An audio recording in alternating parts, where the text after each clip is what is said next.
চলতি বছর আর এইচএসসি সহ সমমানের বাকি পরীক্ষাগুলো দিতে চান না পরীক্ষার্থীরা। সাবজেক্ট ম্যাপিং এর ভিত্তিতে ফলাফল চান তারা।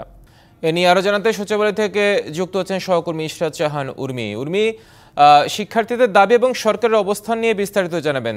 যেহেতু শিক্ষার্থীরা বলেছে তারা পরীক্ষা দিতে চান না এবং অর্ধেক নাম্বারে পরীক্ষা হবে, এবং সেই সাথে আরেকটি বিষয় যেটি এখন যে সিদ্ধান্ত হয়েছে 11 সেপ্টেম্বরের পর পরীক্ষা হবে 2 সপ্তাহ পিছিয়ে, এই সিদ্ধান্তের পর শিক্ষার্থীদের বর্তমান অবস্থানটা কি তাদের? আপনি দেখতে পাচ্ছেন যে এখানে মূলত এইচএসসির 2024 ব্যাচে যে সকল শিক্ষার্থী তারা একটা আন্দোলন করছেন এবং তারা বলছেন যে তারা ইতিমধ্যে যে পরীক্ষাগুলো দিয়েছেন সেই পরীক্ষাটিকে মূল্যায়নে রেখে বা বিবেচনায় রেখে তাদেরকে সাবজেক্ট ম্যাপিং এর মাধ্যমে তাদেরকে এটা করতে বলা হয়েছে, তারা করতে চাইছে এবং তারা আসলে সচিবালয়ের মধ্যে ঢুকে পড়েছে এবং তারা চাইছেন আজকে 1 ঘন্টার মধ্যে, আগামী 1 ঘন্টার মধ্যে তারা একটা সিদ্ধান্ত চাইছেন এবং এই 1 ঘন্টার মধ্যে তারা আসলে চাইছেন যে তাদের যেন পরীক্ষাটি আর না নেওয়া হয়। ইতিমধ্যে আপনি দেখতে পাচ্ছেন যে তারা এখানে অবস্থান করছে। ইতিমধ্যে ছাত্র সমন্বয়কদের একজন আব্দুল্লাহ হাসনাত তিনি এসেছিলেন, কথা বলার চেষ্টা করেছেন, কিন্তু তারা 1 ঘন্টার আলটিমেটাম দিয়েছে যে 1 ঘন্টার মাধ্যমে তারা আসলে চাইছেন যে তারা যে কোনো এই সিদ্ধান্তটি যে পরীক্ষা যেন না হয় সেই সিদ্ধান্তটি তারা চাইছেন এবং আপনি দেখতে পাচ্ছেন যে তারা এক ধরনের আন্দোলনে রয়েছে সচিবালয়ের মধ্যে।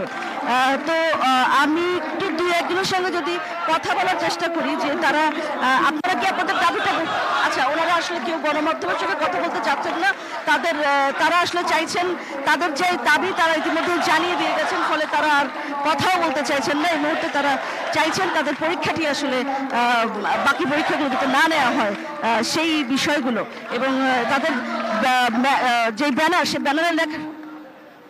ব্যানারে লেখা রয়েছে দেশের ও শিক্ষার্থীদের সার্বিক পরিস্থিতি বিবেচনায় আমরা পুনরায় পরীক্ষায় বসতে চাই না। এই পরিস্থিতিতে পরীক্ষা নিলে আমাদের মূল্যবান সময় ও ভবিষ্যতের ক্ষতি হবে।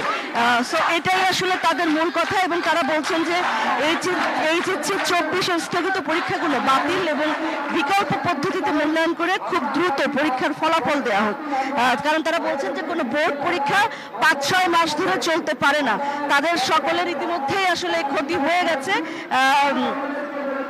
এবং তারা যেই ইতিমধ্যে যে ক্ষতি হয়ে গেছে আর তারা ক্ষতি চান না, যে কারণে তারা বলছেন যে যত দ্রুত সম্ভব এটার একটা সমাধান হোক এবং সে কারণেই তারা কিন্তু এই সচিবালয়ের পল্টনের দিকের যে গেটটি আছে সেই গেটটি দিয়ে তারা প্রবেশ করেছেন এবং তারা এই মুহূর্তে অবস্থান করছেন এবং বলছেন যে তারা খুব সহসাই আর ফিরে যাবেন না তাদের দাবি যতক্ষণ পর্যন্ত না তাদের দাবি মানা হচ্ছে।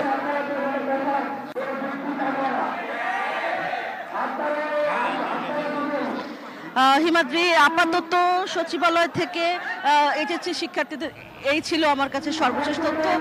নিশ্চয়ই পরবর্তীতে আবারও আপনাকে জানাতে পারবো এখানকার সর্বশেষ আপডেট। হিমাদ্রি, আপনাকে ধন্যবাদ আমাদের সাথে যুক্ত হওয়ার জন্য।